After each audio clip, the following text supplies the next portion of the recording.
Hello friends and welcome back to Enterprise Architecture. Now, last episode we got a lot further in our automation in Techopolis 2. We set up a whole bunch of processing chains for Mekanism machines, thermal foundation machines.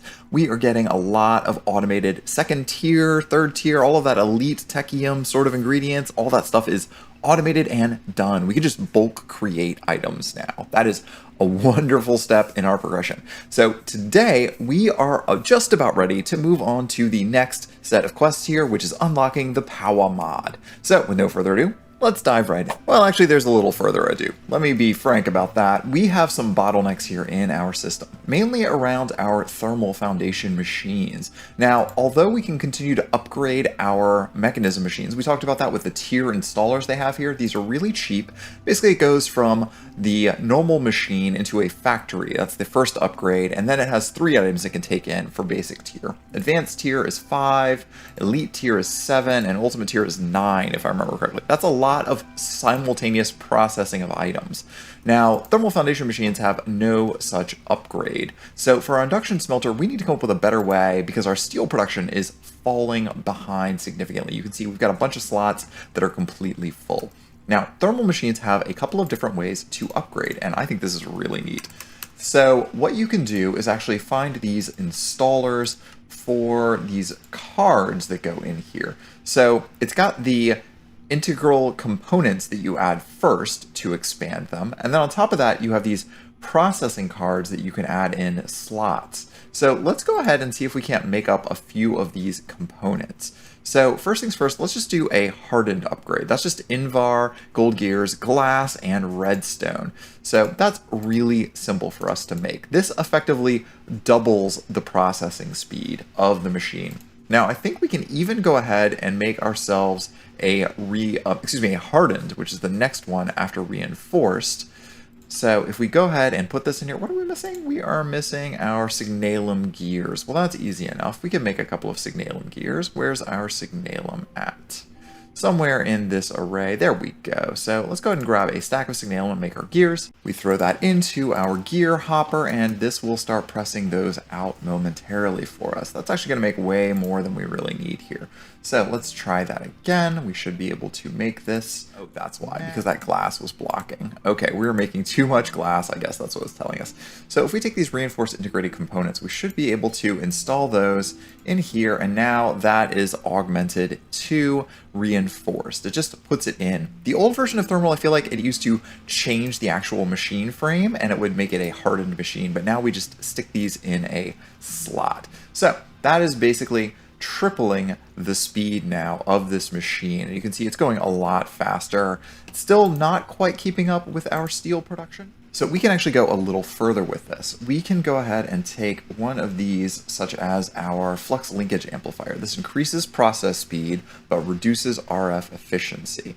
So that basically increases it by double, I think, again. So let's see what we need to make that. We need lead gears and electrum plates, along with our redstone flux coil.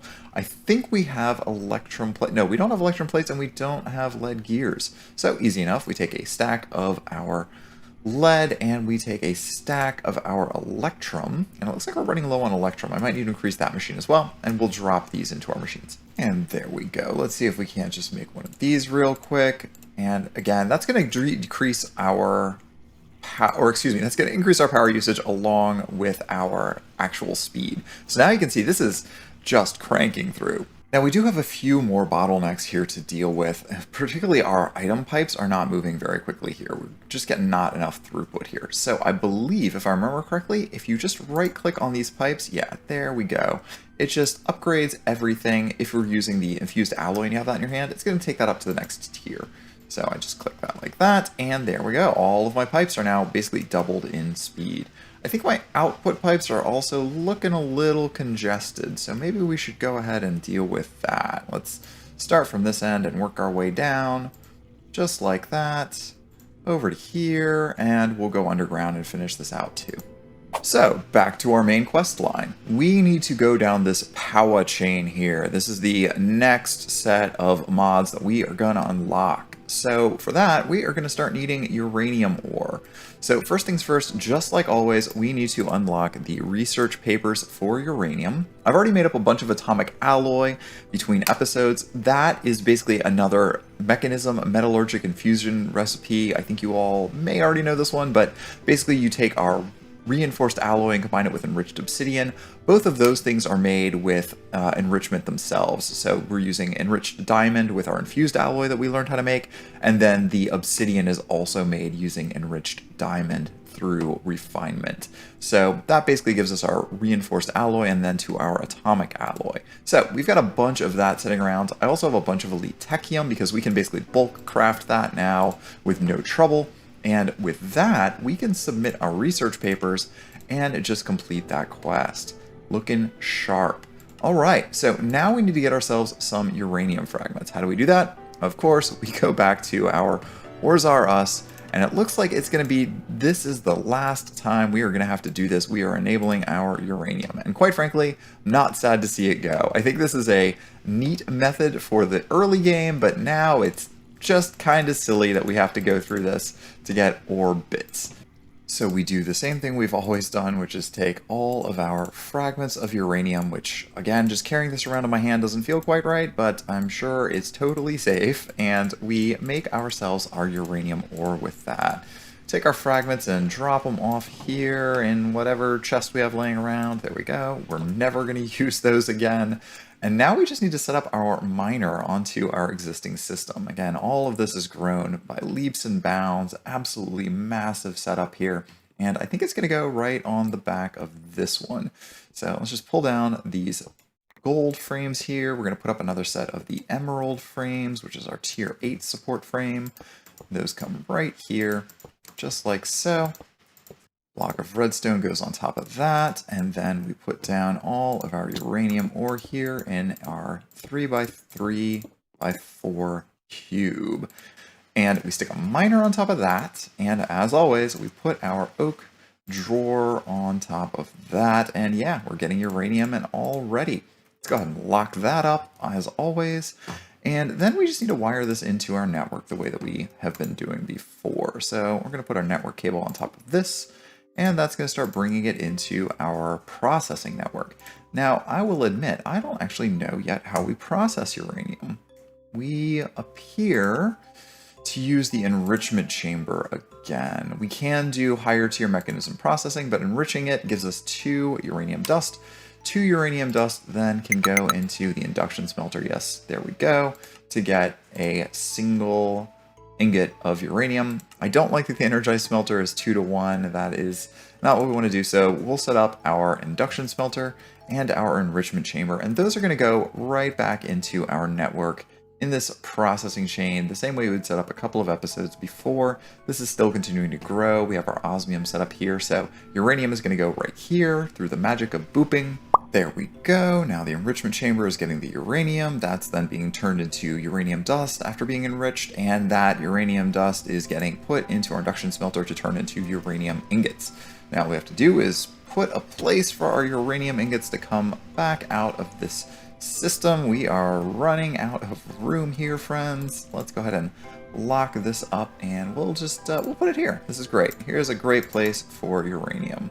And that should, yep, immediately start coming into our system from the storage above as it's being processed. And that completes all of these quests over here in the beginning of the Powah mod. So we got that one, we got that one, and we got that one. Perfect. So now with uranium in hand, we need to wait a little while so we can make blocks of uranium. So we need 36 pieces of uranium to make 4 blocks. With that, we will then make our research papers Powah. Alright, plenty of uranium in our system now, so let's go ahead and make ourselves up our 4 blocks. I guess I could have used the drawers to compress these, the compacting drawers, but we don't really need that because I don't think we're going to be using blocks of uranium that often. And there's our Powah research ready to go. Okay, so let's knock this one off. Good, and this gives you the manual about Powah. Now, I have not really played with Powah too much, I have to admit. I think it's been many, many years since I have used this mod in a pack, but I do appreciate that it remembers me, so let's just refresh our memory here. We've got a generator that burns stuff, right? I expect that that's going to happen. A magmator that uses lava. We've got a bunch of lava, so that's easy. Thermo generator that generates energy placed on top of lava, but we need an infinite water source for that. Easy for us to make. Solar. Finally. I think you all know how much I love solar because I can't stop talking about it. And it looks like there's tiers of solar. So this might be where we're really going to want to spend our time, is to get to the higher tiers of solar. And then, of course, we're going to have to make a reactor. You know, I'm also tempted to build ourselves a Mekanism reactor, but I know that is a mega project and might take us beyond the scope of what this pack is interested in. So let's get started. Let's see here. Dielectric paste. Easy enough, right? We just need to go get ourselves some clay. And you know what? I do have actually some blaze powder, but I don't want to waste that. But instead, we'll just get ourselves a lava bucket. All right, it doesn't want to let me use a jerry can full of lava. You actually have to use a lava bucket here. So we're just going to do that. And you know what? While we're at it, let's just go ahead and make ourselves another one of these. Maybe a couple of these would be a good way to go. Oh, it looks like we made ourselves a bunch of buckets. I didn't even remember that. So let's go ahead and make some more of these. And some more of these. There we go. Looking good. Okay, so that is a bunch of dielectric paste. Probably way more than we need, but I think if I remember correctly, we use this for our various rods. So dielectric paste and iron bars. I think we have a bunch of iron bars left over we weren't doing anything with anyway. So just like this, we will make our cables. That should complete that quest. And it looks like we need to make a horizontal one as well. And if I remember correctly, that's, yeah, you just drop it in and it transfers from horizontal back into vertical and back. So there's a vertical rod done. Okay, and now we need our dielectric casing. That looks simple enough. We just wrap those rods around with our iron dielectric casing. There we go. Oh, and it looks like we do need vertical ones for that. So that's what's going on. Let's grab up 4 of those, and now we should be able to make that casing with no trouble at all. So let's go ahead and make a casing. You know, I don't know if it's going to ask us to make multiple casings here. Just grab the one for now. And the energizing rod, it looks like we are going to make that with tiny capacitors, which we make out of basic capacitors, which we make out of dielectric paste and redstone. I do have the compacting drawer for the redstone, so we do have access to blocks of redstone directly, which is nice. So let's see if we can find that capacitor. Just like this, make a basic capacitor. Our inventory is getting ridiculously full. We're going to turn that into our tiny capacitors, and now we have plenty. And we did have way too many steel gears anyway. We've got 512. I don't expect us to use that in the immediate future. Let's go ahead and make ourselves the energizing orb. That's the other thing we're missing, and for that it looks like we need more of our cables. And now we should be able, excuse me, these are rods, these are not cables. I'm going to keep making that mistake. And that gets another dielectric casing. There's our casing, and now then we can make our energizing orb. We have way too much glass in our system, and that backup is causing us problems because we just keep taking it into our inventory. Okay, so there is our energizing orb, and there is our energizing rod. So between the two of these, we can infuse items. So let's look into infusing items so that we can make uranite. Uranium gives us uranite if we energize it. Okay, so this is, I guess, the recipe that we need to use to get it because we don't have the uranite ore. So we need an energizing orb and we need the energizing rod. So how does energizing work again?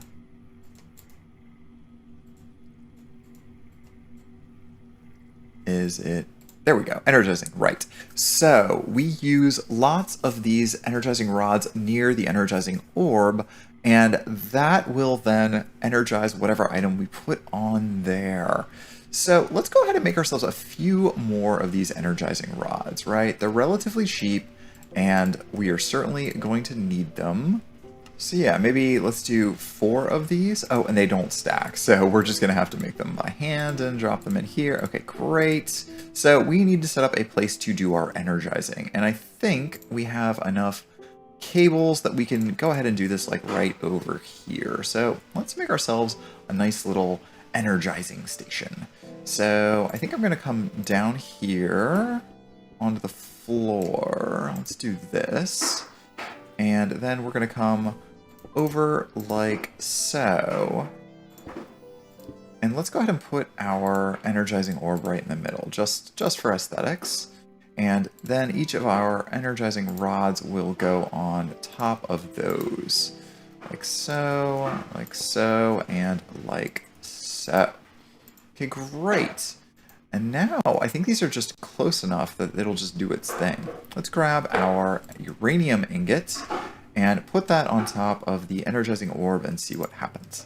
All right, that worked. Now it turned it into uranite. So we can grab that up and can we just put a stack on here? Can we put a bunch on here? Oh, it looks like it doesn't work if you put multiple on there. You can only put one at a time. So we're just gonna have to do this manually for a little while until we have a decent amount of these. Okay, so that completes our uranite quest. And then the only thing we need to do is make ourselves a reactor, a starter reactor. We need 4 pieces of that and our basic capacitors again, along with a casing to make a single one of those. All right, so let's make our starter reactor here. That means we are going to need more of our basic capacitors, which we make from these capacitors. So let's grab that up real quick, turn that into basic capacitors, and then we should have everything, I think, except for that dielectric casing. There we go, and there are our reactors. So that completes this quest. Requires 36 blocks to make the reactor, however. So we need to go and make 36 of these. We only have 4 of these. All right, let's go ahead and make the rest of our reactors here really quick. We've got everything we need now to make a whole bunch of these. All of our capacitors in uranite. There we go, 36. That's exactly what we were calling for, and we have extra capacitors left over. Looking good. So apparently the reactor is just a 3x4 cube, a 3x4 cube, I believe, is what it's actually saying here. And then it should just magically turn into a reactor once the multi-block is complete here. So we're going to go ahead and set that up real quick, and then it looks like we're going to need that infinite water source at long last to be able to pull stuff out of there. So let's set up our reactor. Maybe we put it over here to the side of this, where we don't actually have anything set up yet next to our crusher. We were thinking about putting other multi-block structures over here, but that didn't end up happening because we didn't need them. So maybe we'll put it next to our crusher. There we go. There's a good platform to start. Oh, and I just clicked it with the 1 block and it put it over there. And that's fine. It's okay if it doesn't put it right where we want it to go. We can live with it and we'll just work our way around it. So let's see here if we can't get this back on land. There we go. Perfect. Okay, so now we have our reactor, our starter reactor. So I think this takes uranite inside of it in addition to water. So what's the easiest way for us to get a infinite water source? I think that's going to be the thermal aqueous accumulator. Yeah, there we go. Aqueous accumulator, one of my favorite little machines that just gives us a boatload of water. Let's make one of these real quick. So, ooh, aquatic entangler. I don't even know what that is. We're gonna have to come back to that. One thing at a time. Let's not get distracted here. So we make our redstone servo, and then we should have all of the other ingredients we need for this. So let's pull that out, and of course our spare extra glass. And now what we need to do is grab up a couple of buckets. I just need 2 of those for now. And I'm going to use that to go over to our infinite water source that we have over here that we've been using since basically the beginning of the pack, that same water, and build myself a little infinite water source over here next to the reactor. All right, there's our infinite water source, a 3x3 square, and our aqueous accumulator immediately starts getting water into it. Now we just need to figure out where these inputs and outputs are on this reactor. There we go, that's our wrench. And now, with any luck, we should be able to wrench these slots. Oh, nope, that can only break things. All right, well, apparently we can't configure it that way. So let's just start pulling water out of things and sticking water into things and see if that works. So let's go ahead and change this so that we are pulling out of our aqueous accumulator, and let's set this to insert into our reactor. Okay, look, that is giving us our water in there. So now we need to figure out what our reactor recipes look like. I don't really know any of these. So let's make some uranite first of all. I think that is going to be the trick here. All right, let's just drop this in here and see what happens. Okay, it's using it. It's doing something. Oh, and it's already generating power. So I don't understand what happens when this goes in here and that happens with this. Because I saw in the pictures that you could also do other stuff in here. Yeah, apparently you can put all three of these in and cause some sort of a reaction. But I don't really understand what the secondary ingredients are for, and the book really didn't give me much instruction as to what that means. You can put snow in it, you can put things in it, but yeah, the picture has those three items in it, so I put those three items in it. Oh, carbon materials will improve the fuel efficiency, redstone will speed up the production and the fuel consumption. Okay, that's what's going on here. Now I get it. All right. Okay, so the only thing left to do, I think, is to try and pull the power back out here. So it doesn't connect to that block, so I guess that's the switch. So maybe it connects to this block? That seems to be, yeah, and that looks like it's green, so it's getting power out of that. So let's hook that up to there, and now, yeah, all of the power has now been pulled out and into our network. Which means we need to start upgrading our power storage here pretty soon, because this little teeny tiny cube, I don't think that that's going to do it. We are making way more power than that can hold. So let's upgrade that real fast here before we call this the end of the episode. For that, I think we just need to make our higher tier installers. So I think we can just do an elite tier installer. And actually for that, we need to make a couple of elite control mechanisms. Let's do that real fast. There is our elite tier installer. And then last, we will make ourselves an ultimate tier installer. So for that, we need 2 more elite control circuits. And then we need to make ourselves a couple of ultimate control circuits. Let's just go ahead and make one of these right now because I don't think I've got a slot for them yet. And I do want to store them in this array. So we'll put those there. And so, yeah, let's make one more of these, put it back into our array, and then we grab that up. Perfect. And now we have those tiers. So if we bop on over here to this, I think we can click that there. Now it's elite, and one more click, and now it is an ultimate energy cube. Wonderful. So that is filling up slowly. The next upgrade from the ultimate energy cube is actually to build that multi-block energy storage that I was mentioning before. So maybe we get started on that sometime in the near future if we continue to use this reactor to make our power. Now again, the big bottleneck for this reactor is I don't know how to automate the creation of our uranite yet. So I'm gonna have to figure that out before we can proceed. So here we go. Here's a nice little way to automate this. I am using a mini simple storage network. Now that we can actually afford to make the storage network root because we've got plenty of advanced Technium that we can make, I'm using just a single link cable here on an inventory full of my uranium ingots. That just goes into a network cable. You don't even need this network cable technically, into an export cable. And I'm using a stock upgrade to that. I don't know that I even need that stock upgrade, but I believe this is how you limit to just a single item. I think if I pull this out, it'll probably, yeah, you can see there, it just overloaded immediately with too many items. So since I have just the single